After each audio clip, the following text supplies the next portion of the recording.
con Angélica Bulnes, ya conectados para empezar a revisar lo más importante de la última jornada, asunto que realizaremos por nuestra señal FM, por tv13radio.cl y también por Instagram Live, donde Angélica Bulnes ya está conectada. Yo me voy a conectar en un momento más. ¿Cómo Es estás, que Angélica? no es fácil hablar y conectarse al mismo tiempo. No, sí, siempre he tenido ese problema, fíjate, no sé. Sí, no sé que no. Requiere cierta concentración conectarse. Pero bueno, ahí estamos. Listos para la foto y estamos en paralelo entonces con Instagram Live y acá en TVT Radio. ¿Cuándo empezamos a revisar lo más importante de la última jornada, Angélica? Mira, hubo varias novedades con respecto a la situación de la pandemia. Partamos por las cifras: 1.122 nuevos contagios y 19 nuevas muertes por coronavirus, y las muertes ya suman 13.434, o sea, estamos cercanos a llegar a 13.500 desde el comienzo de la pandemia en marzo. Se reportaron 18.005 exámenes PCR, que es un número bajo que se explica todavía por el fin de semana largo, y la positividad fue de un 6,2%. De acuerdo al informe epidemiológico, los contagios activos están subiendo en 12 regiones con respecto al último informe, y hay señales de alarma en la región de la Araucanía porque se han acelerado los contagios de coronavirus. Eso dice el informe ICOVID que realizan de la Universidad Católica de Chile y la Universidad de Concepción.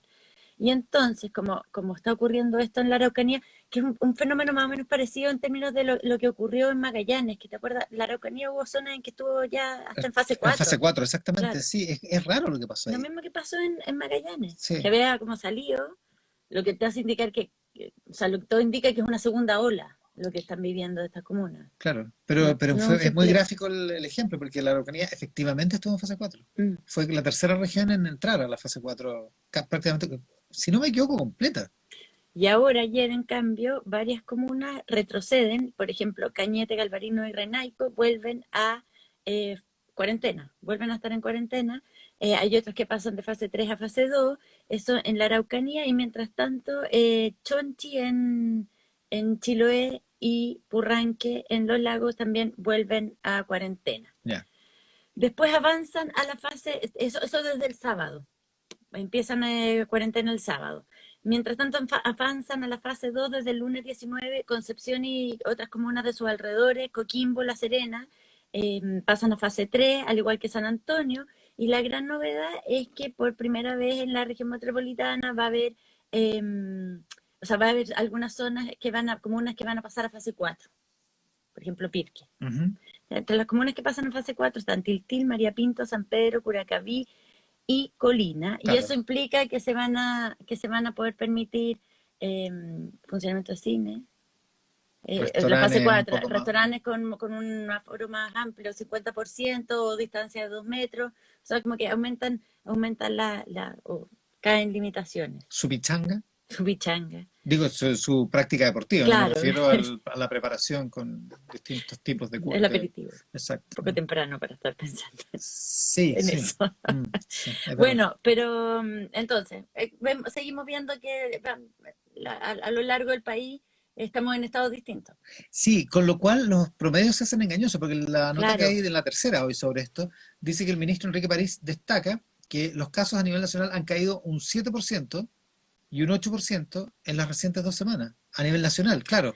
Entonces ese es el promedio. Claro, porque la región metropolitana baja muy sustantivamente el promedio, pero claro. Por otro lado vemos que el informe COVID y el informe epidemiológico muestran que los contagios activos en 12 regiones están claro. aumentando. Y esa es la verdadera preocupación, digamos, porque igual eso te puede hacer colapsar el sistema de salud crítica, digamos, ¿no? Exactamente. Ese es el problema, ya. Eso, bueno, también en fase 4 los colegios pueden analizar si vuelven o no a clases presenciales, o sea, hay menos restricciones para que siempre que cumplan los protocolos sanitarios, pero ya no es, entonces tienen que pedir menos permisos. Y en relación al plebiscito, también se dieron una serie de directrices sobre cómo va a operar eso el próximo, no este domingo, sino que el siguiente. Las personas que vivan en comunas en cuarentena fase 2 podrán ir a votar con su carnet de identidad, o sea, no tienen que sacar un permiso especial. Si después de ir a votar quieren ir al supermercado, ahí sí tienen que sacar su permiso, ¿ya? Se van a establecer reglas para que tanto los vocales como los miembros de los colegios escrutadores puedan desplazarse sin ningún problema los días que corresponda. y las personas que necesiten trasladarse a regiones para el día del plebiscito lo pueden hacer desde el 23 de octubre con permiso interregional, carnet de identidad y lugar de votación informado por el CERVEL. O sea, tienen que acreditar que su lugar de votación está en otra región. Claro. Y tienen que pedir el permiso interregional. Y las personas que tengan que ir a votar a comunas donde se exige cuarentena, o sea, que por los ingresos, por ejemplo, el caso de Aysén y Magallanes, van a poder ir a votar si es que también presentan un examen PCR negativo hecho hasta 72 horas antes del ingreso. Van a tener que presentar su carnet de identidad, el lugar que confirma su lugar de votación, y lo mismo en el caso de los extranjeros o chilenos que lleguen desde el extranjero. O sea, tienen que mostrar un PCR negativo hecho hasta 72 horas antes del ingreso a Chile. Y con eso se pueden saltar la cuarentena para votar, Claro, porque digamos, se ¿no? supone que los que llegan del extranjero están 14 días en cuarentena. 14 días en cuarentena. Sí, oye, mira, Mario Anfrons pregunta en Instagram Live, vive en Coyhaique, y pregunta entonces, para los que estamos en cuarentena, ¿necesitamos permiso para votar? No. No, solo su carnet de identidad. El carnet de identidad es decir que uno va a votar. Ahora, si te pillan yendo al supermercado, Exactamente. Si tienes te un pillan, problema. claro, en el supermercado, o si pasas a hacer otra cosa ahí si necesitas sacar tu permiso. Claro. Tú sales del local de votación, sacas tu permiso. El permiso clásico de la comisaría virtual en Exacto. cuarentena. Eso es lo que se, eso Pero es lo que si se solo- requiere. Pero si vas solo a para votar, votar, si vas a votar y vuelves a tu casa, no tienes para qué gastarte tu permiso. su Ese es el carnet. punto. Exactamente. Exactamente. Porque eso es un es, número se limitado trata de de no permisos. gastarte tu permiso. Se me había olvidado. Se te ocupar había eso, olvidado sí. que Eran uno- dos permisos a la semana. Uno pensaba muy ¿Valdrá la pena? estratégicamente cómo usaba su permiso. Voy a hacer algo. ¿Valdrá la pena ocupar mi Ocupar permiso este en permiso, esto? exacto. Mm. Por eso, claro, que a uno se le olvida porque ya estamos hace un par de semanas sin cuarentena, pero los que están en cuarentena lo tienen muy presente. Por eso lo Exactamente. importante para ellos es. Son las 7 de la mañana con 14 minutos. Revisamos lo más importante de la última jornada con Angélica Bulnes. La Corte Suprema. La Corte Suprema, en un fallo dividido 3-2, autorizó la entrega parcial de los correos electrónicos que la Fiscalía ha pedido que le entreguen desde el Ministerio de Salud. Hay que recordar que el Ministerio Público pidió las comunicaciones del exministro de Salud Jaime Mañalich, su ex jefa de gabinete Itziar Lina Sasoro, ¿lo dije bien? Sí, Lina Lina Sasoro, y de la subsecretaria de Salud Paula Daza, en el marco de esta investigación penal que sigue por el manejo de la pandemia.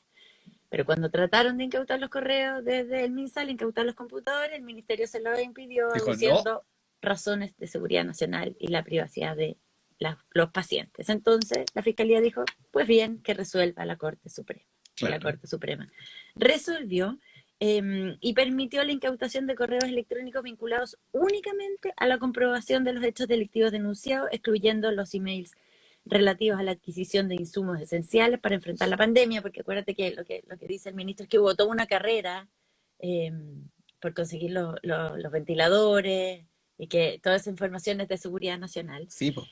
Y a los que dicen relación con la destinación de efectivos y recursos militares y policiales a labores estratégicas relacionadas con el COVID-19. Todo eso tampoco no los se puede entregar, requisar. ¿ya? Una Ahora, decisión salomónica. Lo otro hubiera sido, le voy a entregar la mitad de los correos. Elija usted si la mitad de arriba o la mitad de abajo. ahora, ¿cómo se discrimina cuál correo? Bueno, ¿Hay alguien esa es la duda, porque realmente nadie lo sabe. Nadie lo sabe. ¿Quién, Mira, quién va a discriminar?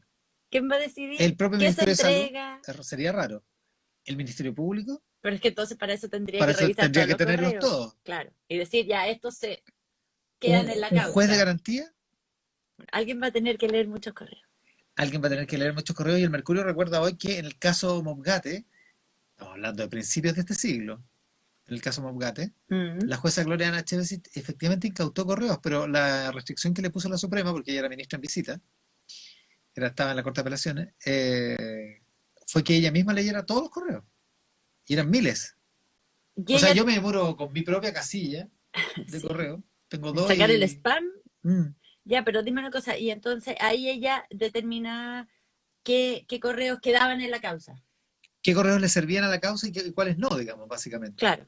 Pero lo recuerda hoy el diario El Mercurio, en una nota relacionada de Cintia Carvajal. Fueron claves, esto fue a comienzos del 2003, la magistrada fue una de las primeras en realizar este tipo de diligencia en el sistema antiguo. En octubre del 2004 incautó cintas con correos electrónicos enviados y recibidos desde 1997. Oye, y en ese tiempo el internet era aún peor, Era entonces peor. se tiene que haber demorado. Y además los correos, además no había esos correos, eran como correos institucionales. Claro. Como a fines de los 90, los correos tú te podías mandar, por ejemplo, nosotros adentro de Tele 13 Radio nos mandábamos correos. pero el correo no funcionaba si tú le querías mandar un correo a, no sé, a tu marido en No, su trabajo, sí, digamos. po. En esa época no. No, En los ya 90 no. sí, po, Eso existía. empezó después. Empezó después. O sea, empezó, yo creo que empezó como a fines de los 90. Sí, como el 2000 ya había No, en el Gmail. 2000 sí, Sí, po. ya había En el 2000 Gmail. sí. Pero eso es a fines de los 90. Mm. Yo diría que a mediados de los 90 era como así, como adentro de una empresa. Y era como Ya, muy ahora va sofisticado. a ser más fácil. Ahora, déjame Bueno, se decirte una supone que iba a ser cosa. más fácil. Bueno, por- y entonces la Corte Suprema avisó la incautación, pero le puso a la ministra la restricción de que ella misma tenía que Ella revisar uno tenía que por uno los determinar. Ya correos. acá no quedó establecido No, eso. pues. Y el fallo fue dividido, pero mira, el voto de mayoría fue el ministro Carlos Kunze Miller y dos abogados integrantes, María Cristina Gajardo y Jorge Lago. Y el resto de los ministros de la Sala Penal, Haroldo Brito y Jorge Dam, estaban en contra porque querían, en su voto minoría explicaron que eran partidarios de entregar todos los correos. No es que no eran partidarios de Ah, entregar, esa es la minoría. claro, la Ya. minoría Está era bueno eso. entréguenlo todo. Es importante tener eso claro. Claro. Porque decían ellos todo, el voto de minoría, que para justificar la afectación a la seguridad nacional, el MinSal debió entregar antecedentes objetivos y hechos ejecutados o en desarrollo que lesionan los intereses de seguridad, y esto para los magistrados no se cumplió. Y en Ex Ante, que es el nuevo medio de comunicación de Cristian Bofill, viene entrevistado Gabriel Saliasmi, que es el abogado de Jaime Mañalich, ¿Ya? y dice que esto es un gran fallo de la Corte Suprema. Dice, la Corte Suprema acoge la oposición del ministro París, lo que confirma que tenía fundamento su oposición, y además restringe el acceso solo a los correos que estén vinculados a la investigación y que no comprometan además la seguridad nacional. Hay una doble restricción. El Ministerio Público se excedió en su pretensión y la Corte Suprema puso las cosas en su lugar. Así lo leyó él. Es mirar el vaso medio lleno. Oye, aquí nuestro público en Instagram, nuestra comunidad de Instagram, dice que el 97 empezaron las comunicaciones de correo electrónico así como entre computadores, Abiertas, claro. abiertas, no adentro de un No solo sistema de un de sistema. computación, como era al principio. Nos mandan saludos por el Día del Periodista, pero no, es el Día del Profesor. Sí, pues hoy día es el día Hoy del día el Día del profesor. Profesor, Oye, ya vamos a saludo a hablar todas de las eso. profesoras y profesores de mis hijos. Sí, de Sí, los míos también, sí. realmente. Y de todos los hijos. Saludos a Sí, los profesores. a los profesores en general, sí. Po. Ya, eso. ¿Algo más con los correos, No, no? que te quiero decir que en todos lados se cuecen habas, porque en Francia Exactamente. los miembros del actual gobierno francés, incluido el ex primer ministro Edouard Philippe, fueron objeto ayer de registros judiciales en sus oficinas, en sus casas, por la investigación que hay, por la gestión que tuvieron en la crisis del coronavirus. Entonces afectaron a Edouard Philippe, que es el ex primer ministro, al ministro de Salud actual, Olivier Véran, a su predecesora Agnès Buzyn, a la antigua portavoz del Ejecutivo, Sibeth Ndiaye, así que Ah, una buena cantidad de al director funcionarios. general de Sanidad, Jerome Salomón, así que, y lo que están tratando de determinar es si hubo omisión, o sea, si se abstuvieron de tomar algunas medidas que eran importantes en el contexto de la pandemia, un delito que está penado hasta con 2 años de cárcel. Ya, eso es lo que pasa en Francia. Francia. Oye, Rodrigo Triviño pregunta, si vivo en Santiago y voto en Valparaíso, ¿tengo que sacar permiso interregional? Sí, Sí, sí, para viajar. Sí, tiene que viajar. claro, y lo que te van a pedir es el pasaporte sanitario y Pasaporte sanitario, tus datos de permiso, inscripción, digamos, claro, de el inscripción papelito que electoral. diga dónde vota, ¿A qué va a votar en tal local? en tal local, En exacto. tal mesa, en tal local, eso es. Porque dicen algunos carnet CERVEL, pero yo no tengo ningún carnet CERVEL, solo puedo mostrar dónde me toca votar. Pero lo que pasa es que cuando te inscribes, es que eso es de cuando te inscribías en el registro electoral.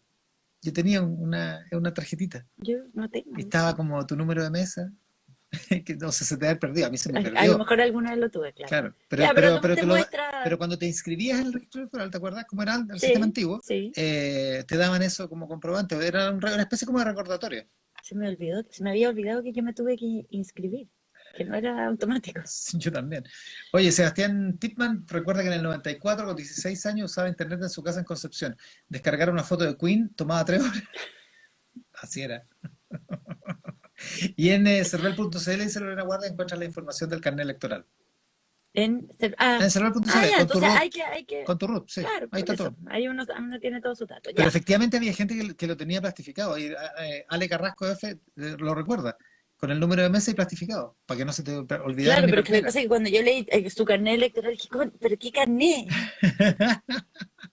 Para no inducir a confusión, la información está en cervel.cl. Ya, Ya. eso. 7:22, revisamos lo más 7,22. importante de la última jornada con Angélica Bulnes por Instagram Live y por Tele 13 Radio. La agencia Fitch Ratings le bajó la clasificación soberana a Chile de A menos. A menos. Harta. Ya, la calificación de riesgo es lo que la clasificación de riesgo permite medir la capacidad de un país, una institución financiera, otro organismo, de cumplir con sus obligaciones. O sea, qué tan confiable Claro. es que te va a pagar. Y por ello muestra qué tan riesgoso es un país de acuerdo a una serie de variables microeconómicas y fiscales. Entonces, según Fitch, la rebaja refleja el debilitamiento de las finanzas públicas a raíz de las presiones para aumentar el gasto social, producto de las protestas a gran escala en octubre y noviembre de 2019, que se han visto agravadas por la recesión económica precipitada por la pandemia del coronavirus. O sea, un país con más gasto público, entonces es más riesgoso. Y en ese contexto, la agencia pronostica que la carga de la deuda pública seguirá aumentando en el mediano plazo, dadas las perspectivas de crecimiento de tendencia más baja de Chile y las dificultades para consolidar sus cuentas fiscales en medio de un fuerte calendario político y presiones sociales. O sea que no solamente ha aumentado la deuda, sino que va a seguir aumentando. Y Chile sigue siendo, en todo caso, el con mejor nota y el único con nota A, que todavía está en la letra A, En la aunque letra ahora A, sea claro. menos, en la región. Y esto implica que todavía está en el bloque de calificaciones de buena calidad. Y entonces, esto significa, Chile antes estaba mejor rankeado, estaba con países como España, y hoy día estaba mejor que España, y hoy día quedamos junto con España. Ya, o sea que tampoco Tampoco es una tragedia, tampoco es una tragedia. pero efectivamente los préstamos empiezan A a encarecerse. encarecerse. Sí, Claro. esa es una de las razones por las que Rodrigo Valdés, cuando era ministro de Hacienda, por ejemplo, se preocupaba tanto Sufría por de esto. de estas clasificaciones. Claro, entonces la más alta es AAA, Claro. y de ahí va bajando, AA Y lo más, mejor y que así. nosotros hemos estado es A más. A más, claro, que es como el Eso tope fue de la en buena. 2011. Hasta, sí, Claro, sí, porque ahí hemos bajado, después bajamos a A y así, y ahora ahora a A menos, menos. que es la Claro. última A, después de ahí bajamos a triple B. Claro. El ministro Larga. de Hacienda, Ignacio Briones, cuando analizó esta noticia, bueno, destacó eso, que seguimos siendo el mejor. Chile con todo sigue muy arriba en el mundo emergente y eso es una buena noticia, pero la parte negativa, naturalmente, cuando uno tiene una baja en la clasificación de riesgo, es que las tasas de interés y las primas de riesgo tienden a subir no solo para el fisco, sino que para la economía como un todo. Entonces, por eso el ministro también insiste mucho que tenemos una desviación transitoria, porque tenemos una crisis transitoria, pero el compromiso refrendado en el acuerdo que se hizo a mediados de junio por las principales fuerzas políticas es que a partir de 2022 vamos a ir hacia una consolidación fiscal. Por eso para el ministro es tan importante decir, esto es un momento, no es, porque lo que está diciendo Claro, no Fitch es una es, trayectoria de aquí para siempre que vamos a estar claro, hiperendeudados. Fitch lo que plantea es que esto podría seguir, no ser una cosa transitoria. Claro, es como Ignacio Briones lo ha explicado varias veces en este sentido. Ganamos 100 y estamos gastando 150. ¿Podemos vivir para siempre gastando 150? No. Por eso tenemos que volver. Ahora, se han visto familias jefes y jefas de hogar que se ha visto, sí, cada se ha visto cosa. de todo. Oye, dos cosas. Hay una polémica en Instagram ¿Por qué? por la iluminación. Dice que estás con hepatitis porque te ves un poco Es amarilla. es que no puedo, esto sí que no Pero puedo controlarlo. no, porque... si tenemos la misma iluminación, yo creo que es tu teléfono, realmente. Pero No, bueno, no quiero estamos echarle la culpa a sentados ese en aparato. distintos. No, mira, si yo estoy ahí, me veo No, fosforescente. sí está igual, sí está igual. No, Y voy a tener que exigir un foco. manda Fruta Podcast, dice hace frío en la costa central. Eso. Oye, si se quejan tanto, hasta acá nomás llegamos con Instagram. Me aviso al tiro. Ya, estamos haciendo lo más importante de la última jornada, 7:25. Bueno, 18 de octubre. 18 de octubre. 18 de octubre. Viene el subsecretario Juan Francisco Sí, Cali en el siguiente bloque. pero mira, 18 de octubre es el domingo, pero en realidad fue un día como hoy hace un año. Eso es lo que decía yo al principio. Sí. Es el tercer viernes de octubre. Exactamente. Tú no estabas. Estábamos con la Connie acá. No, sí, pero yo estaba... De asueto. Sí, volví a la ciudad ese día. Buen día para volver. Ups. Bueno, los alcaldes y los representantes del mundo del comercio y empresarial ayer hicieron un enérgico llamado a la no violencia desde la Plaza del Mulato Gil en el barrio Las Tarrias. Los vecinos de esa zona, que ya están bastante agobiados. Eso fue por una parte, estaban también la alcaldesa de Providencia, Evelyn Matei, el alcalde de Santiago, Felipe Alessandri, el intendente. Y también en ese contexto Unidad Constituyente, el nuevo pacto electoral que reconfiguró las fuerzas opositoras después del acuerdo para las primarias de hace pocas semanas, que este pacto incluye al Partido Socialista, al PPD, al Partido Radical, a la Democracia Cristiana, al PRO, a Ciudadanos. Ellos hicieron un llamado a conmemorar el 18 de octubre votando apruebo y convención constitucional en el próximo plebiscito, y dijeron que las manifestaciones sean cacerolazos, bocinazos, cicletadas, caravanas y actividades culturales. Y además, por otra parte, reivindicaron el derecho a la movilización pacífica, rechazaron su criminalización y dijeron que los chilenos no merecen la represión gubernamental. Para estos días, además, se prepara un mensaje del presidente Piñera. No está claro cuándo va a ser, pero todo indica que debería ser a más tardar mañana, sábado, o sea, antes del 18 claro. de octubre. Va a ser un llamado a la paz social, va a revisar lo que ocurrió en materia legislativa y de la agenda social desde el año pasado en esta fecha, pero también están expectantes a lo que pueda ocurrir en las próximas horas, hoy día en la tarde, para ver cuándo se fija ese mensaje. Sí, lo que ha dicho la autoridad desde el Ministerio del Interior es que va a haber un monitoreo permanente de lo que esté ocurriendo en distintas ciudades, particularmente en el centro de la ciudad de Santiago, acá en las cercanías del Valle Baquedano, con balances sábado, domingo y lunes, digamos. Eso es lo que se espera. Más te va a contar de eso el subsecretario del Interior, Juan Francisco Gálvez, que va a estar en pocos minutos en el siguiente bloque acá. Desde Salud van a reforzar los centros hospitalarios, como centrado en tres aspectos. El reforzamiento de las urgencias para que puedan atender oportunamente a alguna persona que quedaría en el contexto de las manifestaciones, el resguardo de los trabajadores de la salud, de los pacientes de los establecimientos que están ahí y la infraestructura, y por otra parte los protocolos de transparencia y accesibilidad a las distintas instituciones como la Fiscalía o el Instituto Nacional de Derechos Humanos, para que puedan entrar y ver lo que está ocurriendo en caso de cualquier incidente. El INDH presenta su balance de este año, ¿eh? ¿Hoy día? Hoy en la mañana, 8:30. Sí. Un poquito de rato más. Sí. Bueno, y por otra parte, fueron un poco confusas las palabras del presidente del Colegio de Profesores. Esto venía en la tercera. Dijo, creemos que el 18 de octubre debe haber una gran fiesta de celebración por todo Chile y estamos convocando a que, con todas las medidas sanitarias, los resguardos y el autocuidado que se requiere, salgamos a expresarnos en las calles al mediodía, por todas las plazas y lugares públicos. Va a haber profesores con banderas, lienzo y carteles, y en la noche a las 21 horas llamamos un gran caceroleo, dijo el presidente del Colegio de Profesores, a quien aprovechamos de saludar porque es el día del profesor, Mario Aguilar. Ya, pero resulta que por otro lado, aunque lo saludamos, él ha sido el principal detractor de que se reabran las clases presenciales, incluso que se reabran con medidas sanitarias, cumpliendo, como él está llamando. Entonces, parece un poco confuso que por un lado esté llamando a manifestarse y a no volver a clase. Puede ser, puede haber una confusión aparente. Ahora, el manifestarse por una vez es una cosa, ir a clase sistemáticamente es otra cosa, podrá decir el presidente del Colegio de Profesores. Hay las cosas, en estos tiempos, cómo se ven las cosas también importan. Sí. Y la presidenta del Colegio Médico, es que Asiche, a través de Twitter, llamó a la prudencia, evitemos aglomeraciones de personas en este contexto de pandemia, dijo. Y bueno, el 18 de octubre va a ser el tema durante todo este fin de semana. Tal cual, 7:30 de la mañana. Oye, en Instagram hay un apoyo transversal y muy decidido, contundente, diría yo, a cómo te ves en la transmisión. Incluso con hepatitis. No, dice que te ves bonita, estupenda, en fin, hay de toda clase de epítetos. Me gusta que sirvió la amenaza, ¿viste? Siempre regia. El llamado al orden. Sí, muy bien, sí. No, si vamos a seguir acá acompañando todas las mañanas, aunque me vea amarilla. Ya, eso. Eso, ya, nos vamos. Terminamos esta edición de lo más importante. Va a estar importante. acá el subsecretario en cuerpo presente en el estudio. Sí, vamos a reorganizar aquí para mantener la distancia física, a pesar de toda la cantidad de plexiglas que tenemos en el estudio. Ya, eso. Lo más importante a través de Instagram Live y en Tele 13 Radio con Angélica Bulnes, que sigue en el Rat Pack luego a las 8. Sí, vamos a estar con Joaquín García Huidor. Así que muy buenos días.